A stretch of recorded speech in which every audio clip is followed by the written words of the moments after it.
ساری دنیا کی طاقتیں مکڑی کے جالے ہیں. ایٹم بم، ہائیڈروجن بم، نیوٹن بم، یہ جتنی بھی طاقتیں ہیں خدا پاک کی قسم مکڑی کے جالے ہیں، کوئی حیثیت نہیں.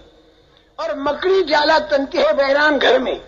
جب دنیا دین سے ویران ہو جاتی ہے، جب دنیا ایمان کمزور ہو جانے کی بنا پر، نمازوں کے چھوٹنے کی بنا پر، علوم الہیہ سے اور اسی طرح اللہ پاک کے ذکر سے، اخلاق کریمانہ سے، اخلاص سے اور دعوت کی فضا سے جب دنیا ویران ہو جاتی ہے تو مکڑی اور مکڑے ویران گھر میں جالے تنتے ہیں اور کبوتریاں گھونسلے بناتی ہیں اور مکڑی جالا تنتی ہے اور مکڑی ادھر سے ادھر جاتی ہے، ادھر سے ادھر آتی ہے اور اوپر سے وہ گھونسلے کے اندر کے تنکے ٹوٹ کر گرے، انڈے کے چھلکے ٹوٹ کر گرے، جالا نہ ٹوٹا تو مکڑی فخر میں آ گئی اور کہہ رہی دیکھو میرا جالا کتنا مضبوط، تنکے پر تنکے، چھلکے پر چھلکے گرے لیکن میرا جالا نہ ٹوٹا.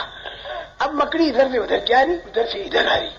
اب مکڑوں نے دیکھا تو مکڑوں نے بھی جالے تن دی.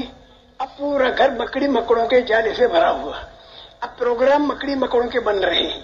فلاں مکڑی فلاں جگہ سے چلی، فلاں جگہ پہنچی، فلاں مکڑے سے ملی، اتنے گھنٹے بات کیا، پھر وہ واپس آ گئی.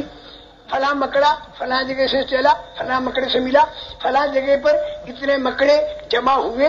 3 دن کے لیے 1.5 دن کے بعد چند مکڑوں نے واک آؤٹ کر دیا اور وہ جا کے دوسرے جالے کے اندر جمع ہو گئے. یہ پوری دنیا کی میں بتا رہا ہوں، خدا پاک کی قسم، میں ہنسانے کے لیے نہیں بتا رہا، میں قسم کھا کے کہتا ہوں یہ ساری طاقتیں جو ہیں یہ مکڑی کے جالے ہیں. ہوش میں آ جاویں، یہ مکڑی کے جالے ہیں. لیکن جب اللہ پاک دنیا کو دین سے آباد کرنے کا ارادہ کریں گے، دین کے کام کرنے والوں کی قربانیوں پر، جب دین کو جب گھر کو آباد کرنا ہوتا ہے تو سب سے پہلے جالے صاف کیے جاتے ہیں اور جالوں کے صاف کرنے میں دیر نہیں ہوتی. ایک جھاڑو لیا اور چاروں طرف پھیلا دیا، مکڑیاں بھی ختم اور جالے بھی ختم. ایک جھاڑو یوں پھیلا دیا تو مکڑے سب ختم. اور پھر اس کے بعد گھر کو آباد کرو.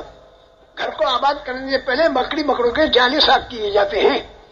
موسیٰ علیہ السلام نے بنی اسرائیل نے جب خوب کام کیا، اللہ پاک خوش ہو گئے. پھر اللہ پاک نے طے کیا کہ جالے صاف کرو، تو اللہ کے عذاب کا ایک جھاڑو آیا اور فرعون کا ملک کا جالا صاف. اللہ کے عذاب کا دوسرا جھاڑو آیا تو حامان کا وزارت کا جالا صاف. اور اللہ کے عذاب کا تیسرا جھاڑو آیا تو قارون کا مال کا جالا صاف. اور اس کے بعد موسیٰ علیہ السلام نے بنی اسرائیل نے ان کو کام کرنے کا میدان ملا. جس طاقت کے ساتھ اللہ اونٹوں کے زمانے میں تھا، خدا پاک کی قسم آج بھی اللہ اسی طاقت کے ساتھ ہے. جس دن یہ مکڑی اور مکڑوں کو ان کے جالوں کو صاف کرنے پر آئے گا تو اللہ کی طاقت کے مقابلے میں اونٹ اور راکٹ یہ دونوں برابر ہیں، اور اللہ کی طاقت کے مقابلے میں ڈنڈے، تلواریں اور ایٹم یہ سب برابر ہیں. جس دن اللہ فیصلہ کرے گا تو اللہ کے فیصلے کی طاقت کا مقابلہ کوئی نہیں کر سکتا. ہم ساری دنیا کو دعوت دیتے ہیں کہ خدا کی طاقت کو تسلیم کرو تو تمہارے بیڑے پار ہوں گے، اور اگر خدا کی طاقت کو تسلیم نہیں کرو گے تو جب تک اللہ تمہیں ڈھیل دے گا پتہ نہیں چلے گا. اور جس دن اللہ کی پکڑ آئے گی تو تمہارے ملک کی طاقت، تمہارے مال کی طاقت اور تمہاری دھن دولت اور تمہارا مجمع اللہ کی پکڑ کا مقابلہ نہیں کر سکتا. ساری دنیا کے اندر پھیل جاؤ اور کون کھڑے ہو کر اللہ سے ڈراؤ اور پروردگار کی بڑائی کو سب کے سامنے